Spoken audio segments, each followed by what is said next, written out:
درس قرآن و فقہ اور اصلاح معاشرہ چینل علوم القرآن ZHB سبسکرائب کیجیے۔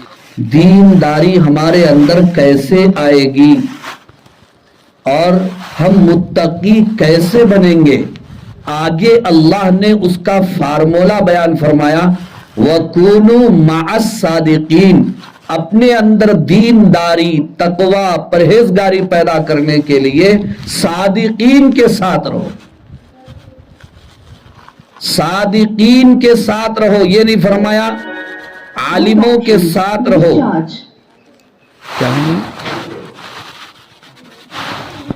یہ نہیں فرمایا کہ عاملوں کے ساتھ رہو، عالموں کے ساتھ رہو، مفتیوں کے ساتھ رہو، ڈاکٹروں کے ساتھ رہو، انجینئروں کے ساتھ رہو۔ یہ نہیں فرمایا صادقین کے ساتھ رہو فرمایا۔ اور صادق کے معنی آتے ہیں سچے کے، اور سچا کون ہوتا ہے؟ سچا وہ ہوتا ہے جس کا قول اور عمل ایک ہو، جو زبان سے جو نکلتا ہو اس پر عمل کرتا ہو، وہ صادق ہوتا ہے۔ تو اللہ تعالیٰ نے بیان فرمایا کہ جو صادق ہیں، باعمل ہیں، ایسے لوگوں کی صحبت اختیار کرو، ان کے ساتھ میں رہو اور ان کی سرپرستی میں رہو تو تم بھی دیندار بن جاؤ گے۔ اس لیے عزیز طالبات، سب سے پہلی بات آپ حضرات کی خدمت میں یہ ہے کہ اللہ والوں سے اپنا رابطہ رکھو۔ آپ بڑے خوش نصیب ہیں، آپ بڑے خوش نصیب ہیں کہ حضرت مولانا ہاشم صاحب دامت برکاتہم کے ذریعے حضرت والا آپ تک پہنچ رہے ہیں، ذکر و اذکار کرا رہے ہیں اور وظائف سے نواز رہے ہیں۔ دیکھیے، کہا جاتا ہے 6 صفات جو تبلیغی 6 صفات ہیں، ان 6 صفات میں ایک صفت ہے علم و ذکر۔ علم و ذکر ہمارے اکابرین نے، بزرگان دین نے تبلیغی 6 صفات متعین فرما کر یہ فرمایا، یہ پورا دین نہیں ہے، لیکن ان پر چلنے سے پورا دین زندگی میں آتا ہے اور پورے دین پر عمل کرنا آسان ہوتا ہے۔ تو ان 6 صفات میں ایک صفت علم و ذکر ہے، اور علم و ذکر کو ایک ساتھ اس لیے بیان کیا جاتا ہے کہ بغیر علم کے خالی ذکر گمراہی کا ذریعہ بن سکتا ہے،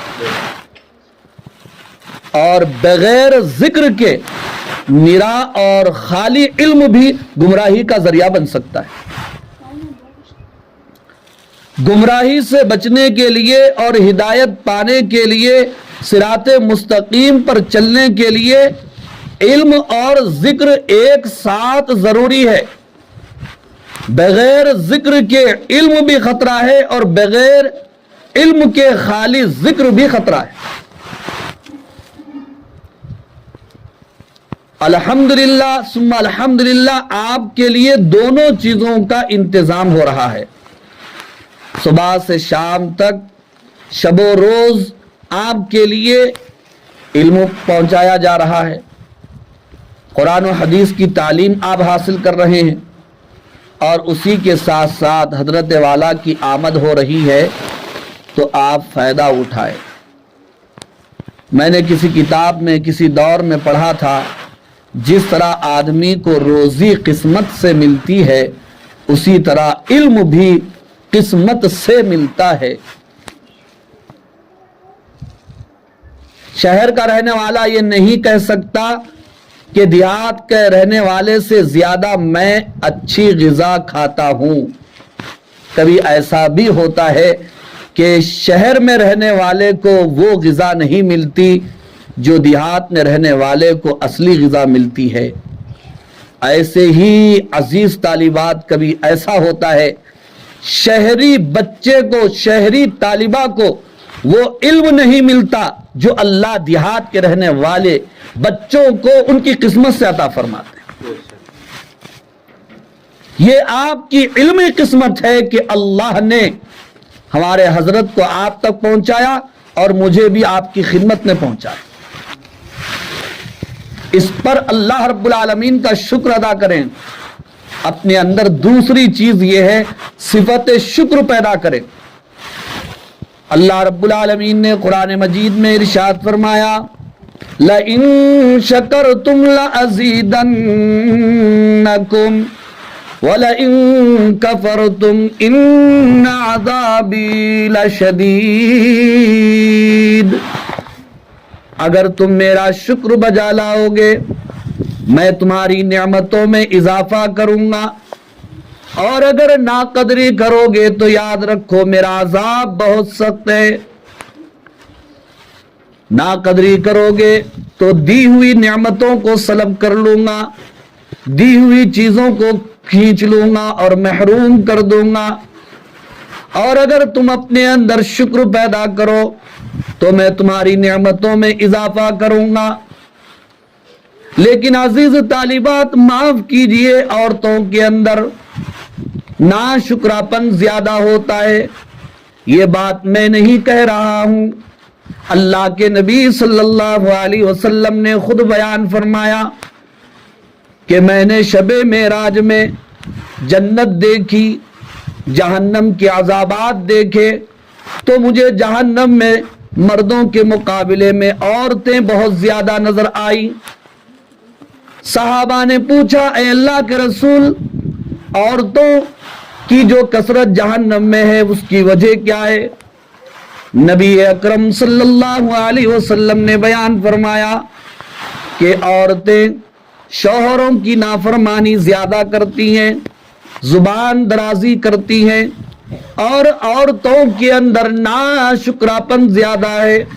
بخاری شریف ہی کی روایت ہے جس کا مفہوم یہ ہے اللہ کے نبی صلی اللہ علیہ وسلم نے بیان فرمایا کہ تم زندگی بھر عورتوں کے ساتھ بھلائی کرو، ایک آدھا دفعہ اگر کسی چیز کی ضرورت پڑ گئی یا کسی چیز کی کمی ہو گئی تو ان کی زبانوں سے یہی نکلتا کہ میں نے زندگی بھر آپ سے کوئی بھلائی نہیں دیکھی.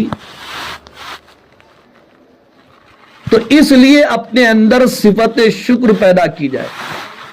اللہ نے آپ کو حصول علم دین کے لیے قبول فرمایا ہے، اس پر دوگانا آپ ادا کریں بطور شکر. یہ دوسری چیز ہے اپنی زندگی میں یا ایک مثالی طالبہ کے لیے. تیسری چیز یہ ہے میں نے اس وقت آپ کے سامنے قرآن مجید کی 2-3 آیتیں تلاوت کی ہیں. جہاں تک پہلی آیت کریمہ ہے اللہ رب العالمین کا ارشاد ہے الذی خلق الموت والحیات لیبلوکم ایکم احسن عملا. اللہ تعالیٰ نے موت اور حیات کو پیدا فرمایا. موت مرنے کو کہتے ہیں، حیات زندگی کو کہتے ہیں. یہ سورۃ الملک کی آیت کریمہ ہے، لیکن عزیز طالبات آپ غور فرمائیں، موت اور زندگی میں پہلی چیز ہے زندگی، بعد میں موت ہوتی ہے، مگر اللہ نے پہلے موت کو ذکر فرمایا بعد میں زندگی کو ذکر فرمایا. الذی خلق الموت والحیات، موت پہلے ہے آیت میں، حیات زندگی بعد میں. حالانکہ ہمارا تجربہ، ہمارا مشاہدہ کیا ہے؟ زندگی پہلے ہے، موت بعد میں. مفسرین بیان فرماتے ہیں اس آیت میں اللہ نے حیات سے پہلے موت کو مقدم فرما کر پہلے لا کر انسانوں کو بتا دیا اور وارننگ دی کہ اللہ نے زندگی تمہیں دی ہی اس لیے ہے تاکہ تم موت کی تیاری کرو. آگے اللہ رب العالمین بیان فرماتے ہیں کہ موت کی تیاری کے لیے 2 چیزیں ضروری ہیں. الذی خلق الموت والحیات لیبلوکم ایکم احسن عملا. موت اور حیات کو اللہ نے اس لیے لگایا تاکہ آزمائے تم میں کون اچھا عمل کر کے آتا ہے۔ آیت میں دیکھیے اللہ تعالیٰ بیان فرماتے ہیں، اللہ تعالیٰ زیادہ عمل کو نہیں دیکھتے ہیں، حسن عمل کو دیکھتے ہیں،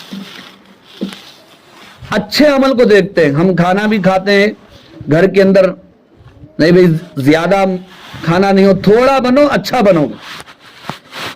ایسے ہی اللہ نے بیان فرمایا کہ اللہ تمہارے حسن عمل کو دیکھتے ہیں، اچھے کام کو دیکھتے ہیں، اور اچھے عمل کے لیے دو چیزیں ضروری ہیں، لازمی۔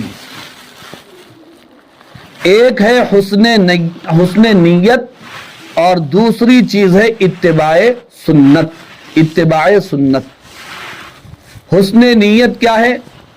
ہر عمل اللہ تعالیٰ کو راضی کرنے کے لیے کرنا، اللہ تعالیٰ کو خوش کرنے کے لیے کرنا۔ اب آپ جو علم حاصل کر رہے ہیں، آپ کی نیت کیا ہونی چاہیے؟ نیت یہ ہونی چاہیے کہ میں یہ علم اس لیے حاصل کر رہی ہوں تاکہ میں اچھی حافظہ بنوں، جید عالمہ بنوں، جید داعیہ بنوں، علم میں مہارت حاصل کروں، اور میں عالمہ، حافظہ یا داعیہ کیوں بنوں؟ تاکہ اس کے ذریعے سے میں دین کی خدمت کروں۔ اور دین کی خدمت کیوں کروں؟ تاکہ اس کے ذریعے سے اللہ راضی ہو جائے، اللہ خوش ہو جائے۔ اگر آپ کی یہ نیت ابھی سے ہوگی تو انشاءاللہ جب آپ مدرسے کی چار دیواری سے باہر جائیں گے، ایک دن وہ آئے گا کہ اللہ آپ سے اپنے دین کی خدمت لے گا۔ یہ بات ابھی کچھ دیر پہلے آئی تھی، پھر ذہن سے نکل گئی، پھر ذہن کے اندر آ گئی۔ عام طور پر حافظوں، عالموں کو، دینداروں کو، دین کے خداموں کو سمجھایا جاتا ہے کہ اللہ اپنے دین کی خدمت لے گا، اللہ عزت دے گا، دنیا و آخرت میں کامیابی عطا فرمائے گا، وغیرہ وغیرہ۔ تو کبھی کبھی ذہن میں آتا ہے اس سے کیا ہوگا، اس سے کیا ملنے والا ہے؟ بڑے بڑے بنگلے تھوڑے ہی ملنے والے۔ عزیز طالبات، یہ بات آپ کان کھول کر سن لیجئے، اللہ تعالیٰ کی نعمتوں کی دو قسمیں ہیں، ایک روحانی نعمت ہے اور دوسرے مادی نعمت ہے۔ بندے کو مادی نعمت بہت جلدی سمجھ میں آ جاتی ہے۔ مادی نعمت سے مراد پیسہ، سونا، چاندی، عہدہ، حکومت، سلطنت، یا دنیاوی نعمتیں ہیں، مادی نعمتیں ہیں۔ یہ نعمتیں سب کو جلدی سمجھ میں آتی۔ سونا چاندی تو عورتوں کو پوچھو مت، بہت جلدی سمجھ میں آتے۔ کپڑے، سونا چاندی، یہ اگر مل گئے تو واقعی بولتے ہیں خوش نصیب ہے، کیا خوش نصیب ہے، کیا خوش نصیب ہے، اللہ اللہ، قسمت والی ہے، کہتے قسمت والی۔ جس کے پاس جتنا زیادہ سونا رہے، عورتیں اس کو دیکھ کے منہ میں پانی لا لیتے، بہت قسمت والی ہے بولتے۔ لیکن ایک بچی حافظہ بنے، عالمہ بنے، اللہ اس کو 5 وقت کی نماز کا پابند بنائے، اور اس کو اللہ ولی بنائے، اچھا قاری بنائے، تو ایسی مثالی طالبہ کو دیکھ کر، خوش نصیب لڑکی کو دیکھ کر کسی کو رشک نہیں آتا، کیونکہ وہ جانتے ہی نہیں ہے کہ اللہ کی اصل نعمتیں کون سی۔ یاد رکھیے میرے عزیز طالبات، اللہ تعالیٰ کی نعمتوں میں جہاں مادی نعمتیں ہیں، وہیں پر روحانی نعمتیں مادی نعمتوں سے کہیں زیادہ قیمتی ہیں اور بڑی۔ اللہ تبارک و تعالی آج ہمیں دین کی خدمت کا موقع نصیب فرما رہا ہے۔ کافی سالوں کے بعد، عمر کا ایک حصہ بیت جانے کے بعد، گزر جانے کے بعد، اللہ والوں کی صحبت میں رہ کر یہ بات سمجھ میں آ رہی ہے کہ پیسہ، دھن دولت کوئی چیز نہیں ہے۔ اللہ نے ہم سے جو دین کی خدمت لی ہے، امامت کی شکل میں اور دینی مدارس کی شکل میں،